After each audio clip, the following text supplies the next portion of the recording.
오늘의 주요 뉴스입니다. SK텔레콤의 유심 해킹 사태의 여파로 개인정보 보호에 대한 관심과 우려가 커지고 있습니다. 한국방송통신전파진흥원장과 함께 이번 사태를 짚어보고 개인정보 보호에 대한 얘기 나눠보겠습니다. 우주항공청은 누리호 관련 기술을 민간에 이전하기 위한 계약이 늦어도 연내 마무리될 것이라고 말했습니다. 항공우주연구원 한화에어로스페이스와의 협의를 통해 기술 이전에 관한 큰 틀의 의견 일치를 이뤘다고 밝혔습니다. 식물에 부착해 환경 유해 물질을 실시간으로 감지할 수 있는 센서가 개발됐습니다. 식물종의 유해 화합물이 축적되는 과정을 정밀하게 측정할 수 있어 농업은 물론 다양한 환경 분야에 활용될 수 있을 것으로 기대됩니다. 영화 니모로 잘 알려진 물고기 흰동가리가 바다에서 폭염이 발생하면 몸을 줄인다는 연구 결과가 나왔습니다. 연구진은 폭염으로 주변 먹거리가 줄어들면 흰동가리가 더 적게 먹어도 생존할 수 있도록 몸 길이를 줄이는 것으로 추정했습니다.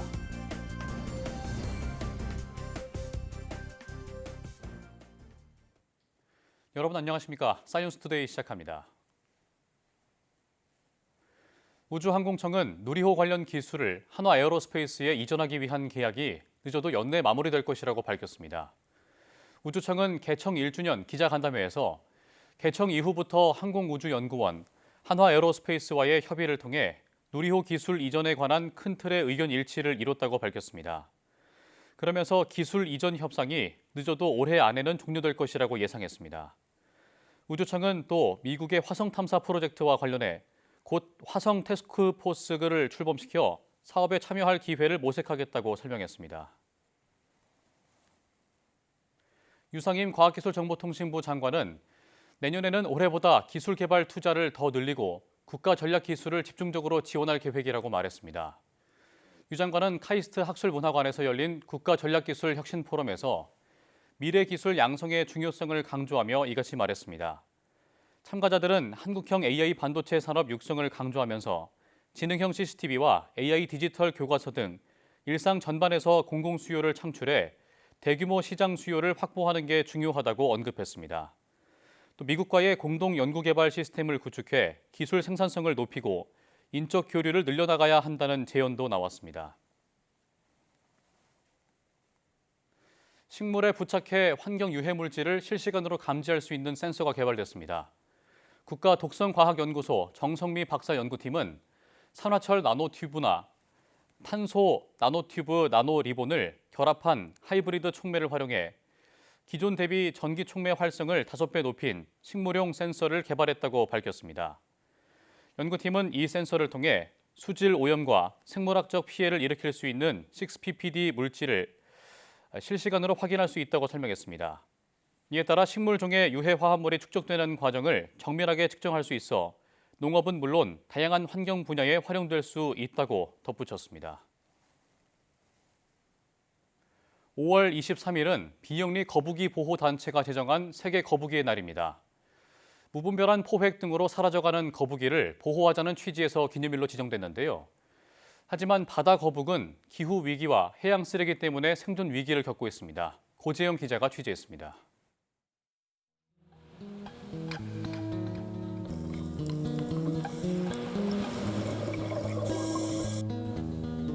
바다 거북이 처한 상황은 암울합니다. 기후변화로 모래 온도가 매년 오르는데 바다 거북 종 자체의 유지에 큰 위협이 되고 있습니다.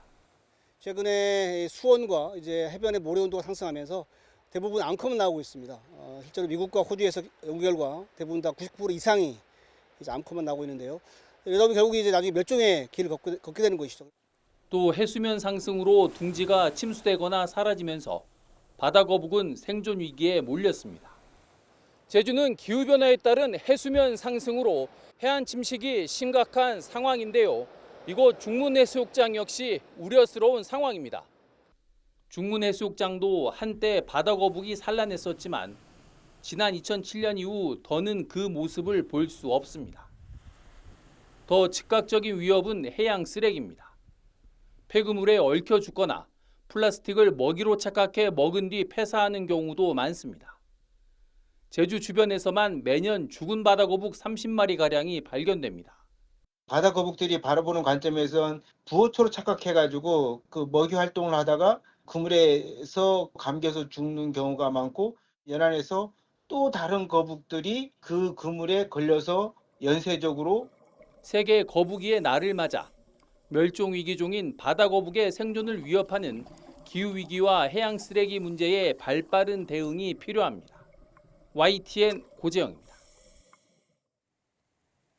한반도에 서식하는 것으로 확인된 생물이 지난 10년간 3분의 1 넘게 늘어난 것으로 나타났습니다.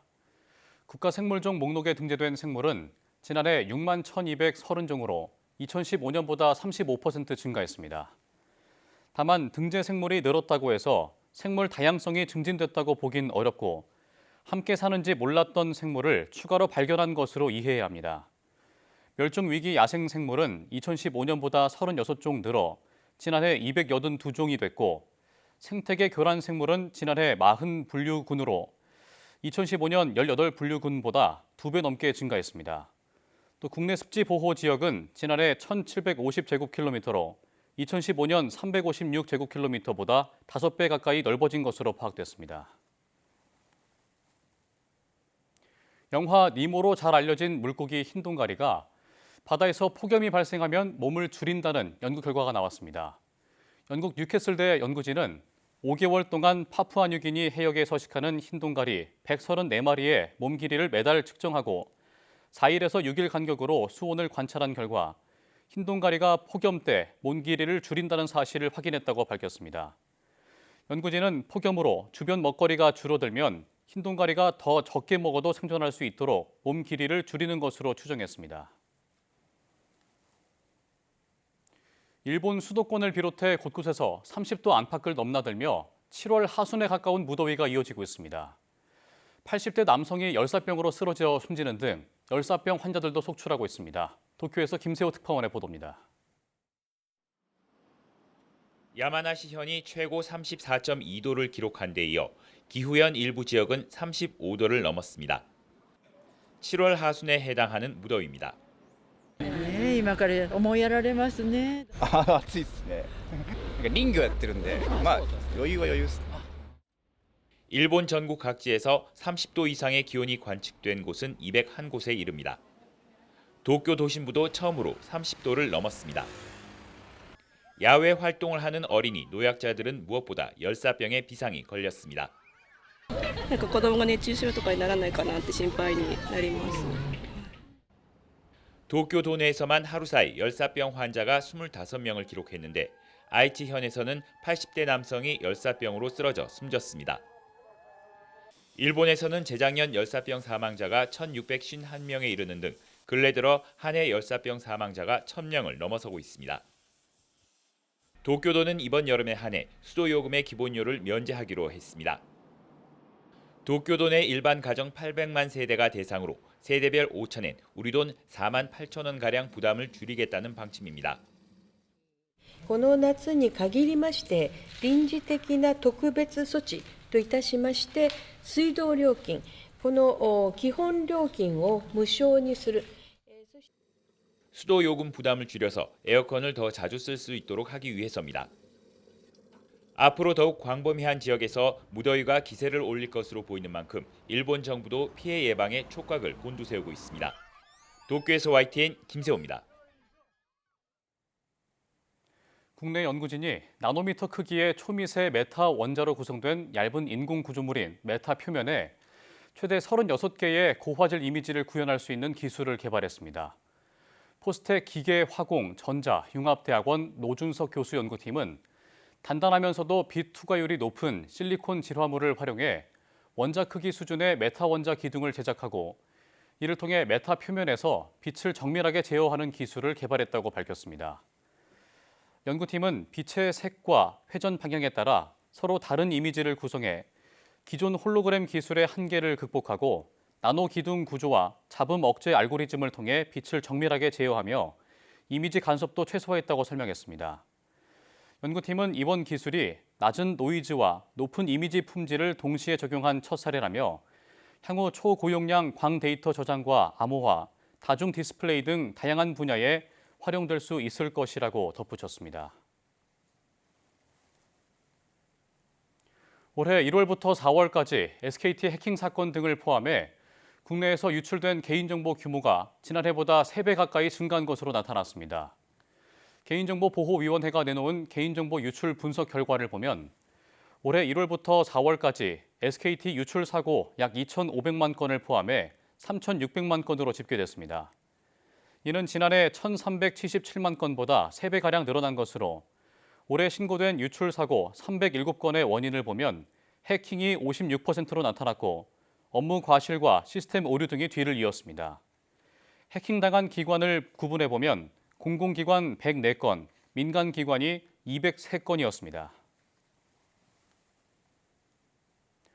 정부가 SK텔레콤 해킹 사태를 계기로 국내 기업과 기관의 보안 투자 확대 방안을 모색하는 간담회를 열었습니다.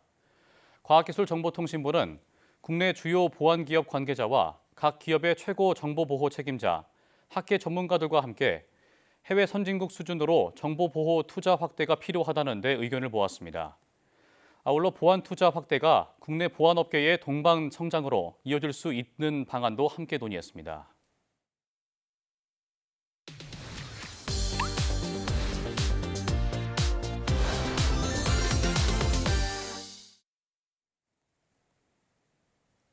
SK텔레콤의 유심 해킹 사태의 파장이 계속 커지고 있습니다. SKT 측과 정부가 정보 보안을 강화하는 방안을 추진하고 있지만 개인정보 유출에 대한 국민적 불안은 해소되지 않고 있는데요. 한국방송통신전파진흥원 이상훈 원장과 함께 이번 사태를 짚어보고 개인정보를 어떻게 보호해야 할지 얘기 나눠보겠습니다.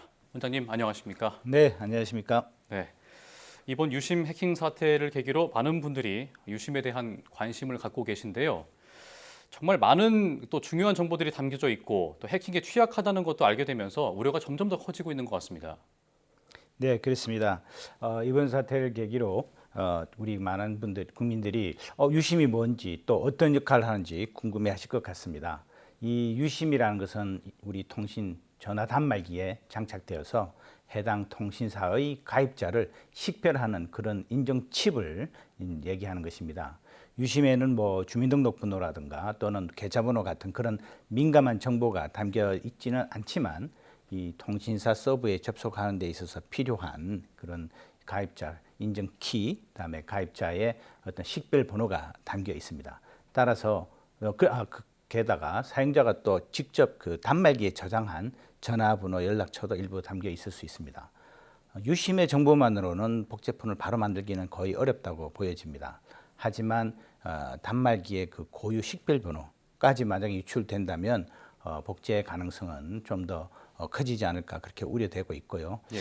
마침 또 어제 개인정보보호위원회에서 그 통신사의 고객을 통합적 관리하는 인증 서버가 이 서버 역시 또 악성 코드에 감염이 되었다고 발표를 했습니다. 예. 그래서 지금 이 사건의 심각성이 좀 더 커지는 그런 분위기라고 말씀드리겠습니다. 그렇군요.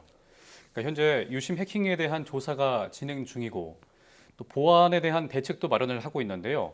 재발을 막기 위해서는 어떤 대책이 필요하다고 보세요? 사실은 뭐 여러 가지 그 재발 방지책은 이미 많은 전문가들 그리고 정부도 오래전부터 많이 얘기를 했습니다만 결국은 중요한 것은 실천인 것 같습니다. 그럼 여기서 우리가 한번 질문해 봐야 될 게 사실 방법을 모르는 건 아닌데 왜 그러면 그렇게 실행이 안 되고 실천이 안 되느냐. 그것은 결국은 아직도 정보 보호에 대한 투자를 비용으로 인식하고 있다. 이렇게 말씀드리고 싶습니다. 예를 들어서 만약에 어떤 회사가 지금 이와 같은 대규모 해킹 사건을 겪을 것으로 알고 있다면 누가 이렇게 투자를 안 하겠습니까? 결국은 우리는 괜찮을 거야 라는 그런 방심 이런 것들이 기본적으로 기재에 깔려 있고 특히 회사나 또는 조직의 내부에서 이 정보보호를 담당하지 않는 다른 경영부서라든가 또는 최고 경영자의 정보보호에 대한 관심 이런 것들이 여전히 부족하기 때문에 결국은 투자가 부족했고 미흡했고 결국 이런 사태까지 이르렀다고 생각합니다. 따라서 이번 기회는 꼭 최고 경영자를 비롯해서 또 기업의 재무 파트 그리고 모두가 이 해킹의 위험성 그리고 이것이 가져올 그 기업의 가치의 하락까지 함께 생각을 하셔서 꼭 이 정보 보호에 대한 투자를 늘려주셔야 된다 하는 것이 많은 사람들의 바람입니다. 그렇군요. 그럼 그렇다면 국민 개개인 차원에서는 그 해킹 피해를 막기 위해서 어떤 대비를 해야 됩니까? 이게 현재 유심이 이제 유출된 상태에서 유심 보호 서비스를 가입을 하고 또 유심 칩을 교체하는 것을 이제 권장을 하고 있습니다. 하지만 뭐 잘 아시다시피 유심 칩은 아직 제대로 빠른 속도는 이제 공급되지 않고 있고요. 예. 그런데 이제 아까 말씀드린 바와 같이 만약에 그 유심 그 번호가 유심의 그 고유 식별 번호가 유출이 되었다면 유심 보호 서비스만으로는 좀 부족할 수 있고 유심 칩 교체까지 해야 되지 않나 하는 그런 생각이 듭니다. 예. 이번 사태로 유심뿐만 아니라 온라인이나 또 전파상에서도 이 개인정보 보호에 대한 관심이 높아지고 있는데 어떤 점들을 좀 주의를 해야 될까요? 기본적으로 결국은 이제 우리가 정보 보호 리터러시라는 말을 좀 제가 드리고 싶은데요. 네. 왜냐하면 우리가 이제 인터넷 리터러시 또 미디어 리터러시 이런 식으로 이제 문해력이라는 얘기로 이제 리터러시를 여기저기 이제 붙여서 사용을 하고 있습니다만 저는 이제 우리 사회도 정보 보호 리터러시라는 그런 개념을 가지고 좀 실천을 해야 되지 않나 이렇게 생각합니다. 왜냐하면 정보 보호는 우선 자기 개인 정보 보호도 있고 그다음에 자기가 몸담고 있는 조직의 또 업무 정보도 있을 수 있고요. 더 나아가서는 국가의 또 안보와 관련된 정보도 있을 수 있습니다.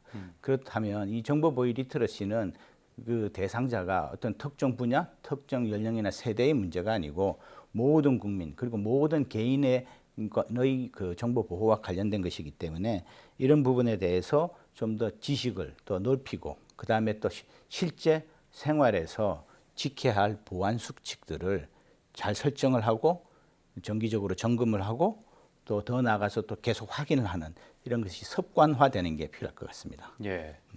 그런가 하면 또 이번 달부터 정보보호위험관리사 그리고 정보보호 능력검정 자격에 대한 또 1회 정기 검정을 시행한다고 하는데 이게 어떤 시험인가요? 예, 금방 말씀드린 바와 같이 정보보호 리터러시를 좀 높이기 위해서 그리고 또 우리 사회가 각 분야에서 필요로 하는 정보보호 분야 전문 인력을 좀 선제적으로 배출하기 위해서 ICT 분야의 자격 검정 전문 기관인 한국방송통신전파진흥원이 개발한 신규 민간 자격입니다. 우선 정보보호 위험관리사 자격이 있는데요. 이는 이제 대학 졸업자 또는 고교 졸업자지만 또 그에 상하는 경력이 있는 분들이 기업의 위험관리 계획과 또 전략을 수립하고 그다음에 사전 예방과 또 사후 조치를 실무적으로 정확하게 수행할 수 있는 그런 역량을 키울 수 있는 그런 시험 역량을 검증하는 시험 제도라고 말씀드리겠습니다. 네. 그리고 이제 또 다른 시험 하나는 정보보호 능력 검정인데요. 이것은 이제 모든 국민이 누구든지 심지어 초등학생도 시험을 치를 수가 있습니다. 이것은 제가 말씀드린 우리 국민 개개인이 가져야 할 가장 기본적인 정보 보호에 관한 지식을 이제 한번 검증을 하는 것인데요. 제가 아까 말씀드린 정보 보호 리터러시의 가장 첫 단계라고 말씀드리겠습니다. 예. 예. 초등학생을 비롯해서 뭐 국민 누구나 할 수 있는 검증이군요. 네. 예. 앞으로 또 해킹 사태와 같은 이 보안 위협은 더 커질 것으로 전망이 된다고 하는데 네. 진흥원의 역할이 더욱더 중요해 보입니다. 그렇습니다. 그래서 개인정보 보호 강화와 또 국민적 인식을 높이기 위해서 진흥원에서는 어떤 점들을 준비하고 계신지도 궁금해요.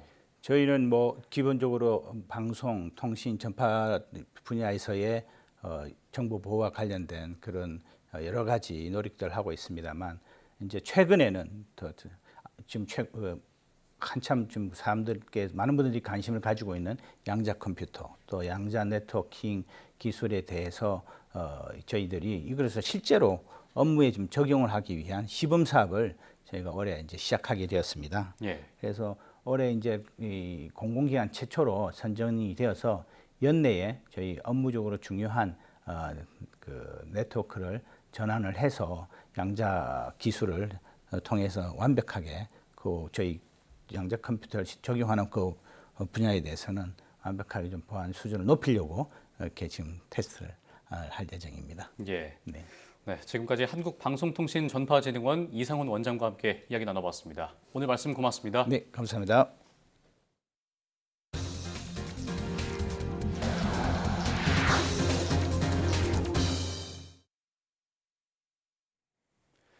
갈수록 사이버 학교 폭력은 심각해지고 있지만 온라인 플랫폼의 대처는 미온적인 것으로 나타났습니다.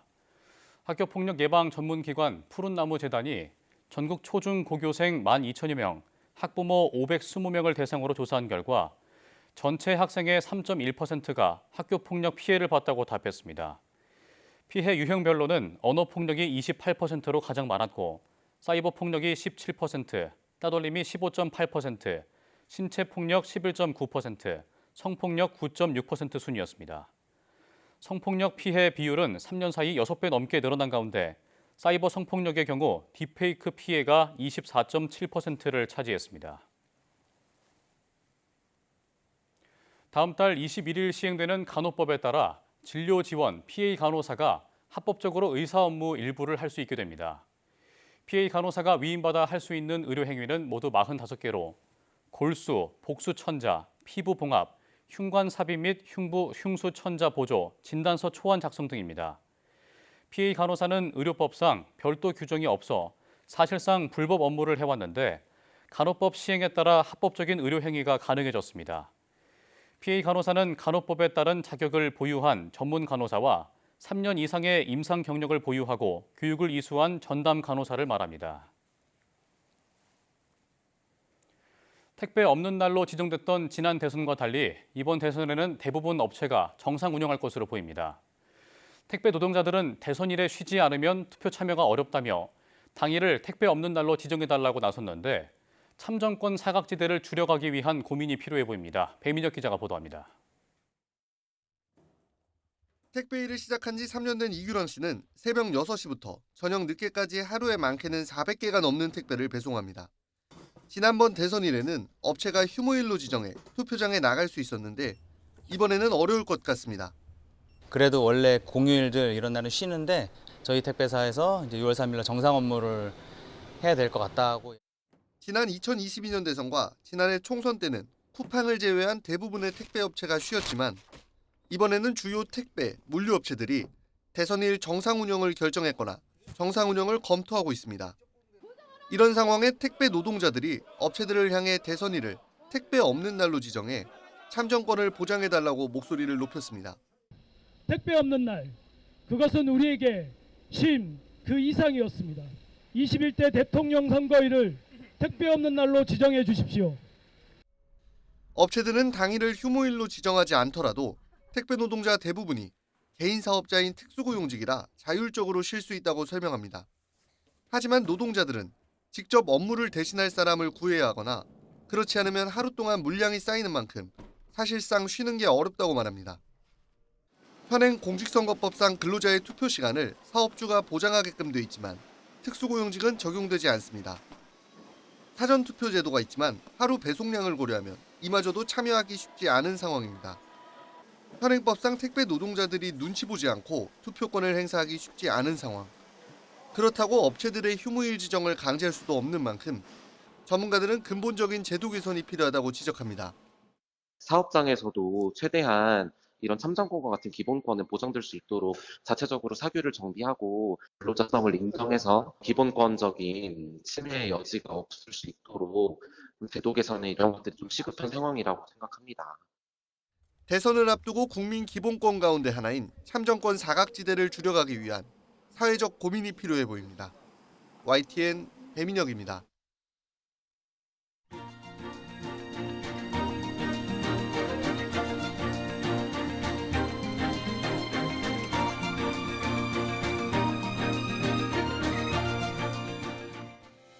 조금 전 전해드린 대로 사이버 공간에서의 학교 폭력이 갈수록 심화되고 있습니다. 온라인 등 가상 공간에서 소통이 활발해지면서 앞으로 이런 유형의 폭력은 더 늘어날 것으로 우려되는데요.